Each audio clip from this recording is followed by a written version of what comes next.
পেঁয়াজ পেঁয়াজ, কয়েকটা কাজু বাদাম, কয়েক কোয়া রসুন, আদা, কাঁচা লঙ্কা, এগুলো একটু তেলে ভেজে নেব।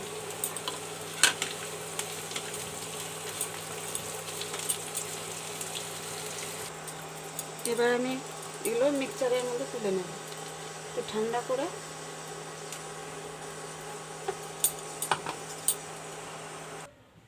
দেবো কয়েকটা ধনেপাতা।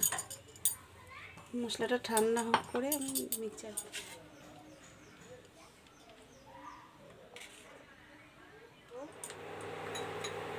কাশ্মীর লঙ্কার গুঁড়ো, নুন দিয়ে আমি ডিমটা ভেজে নেব। আমি ডিমটা একটু ভেজে তুলে নিচ্ছি।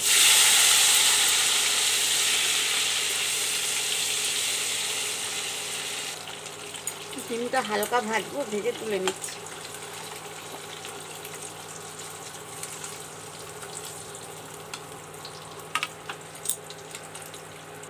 শুকনো লঙ্কা, কয়টা গোটা জিরে।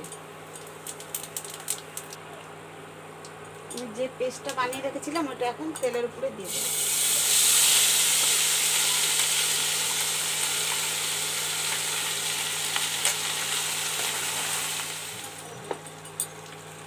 এগুলো দিয়ে আমি ভালো করে একটু কষিয়ে নিচ্ছি। মশলা থেকে তেল ছেড়েছে, এবার আমি ফেটানো টক দইটা দিয়ে দেবো।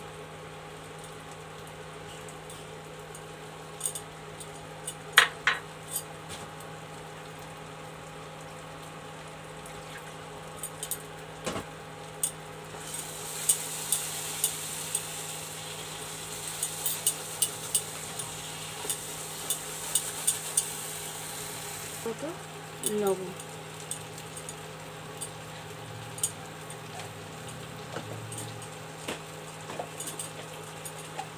দেব সামান্য চিনি।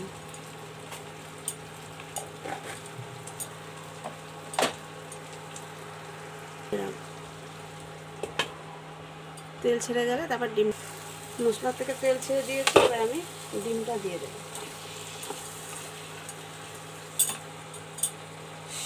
দেবো কয়েকটা কাঁচা লঙ্কা।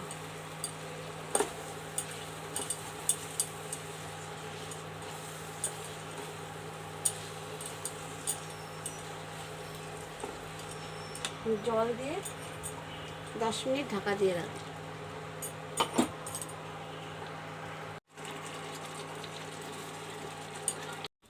অবশ্যই লাইক করবেন, শেয়ার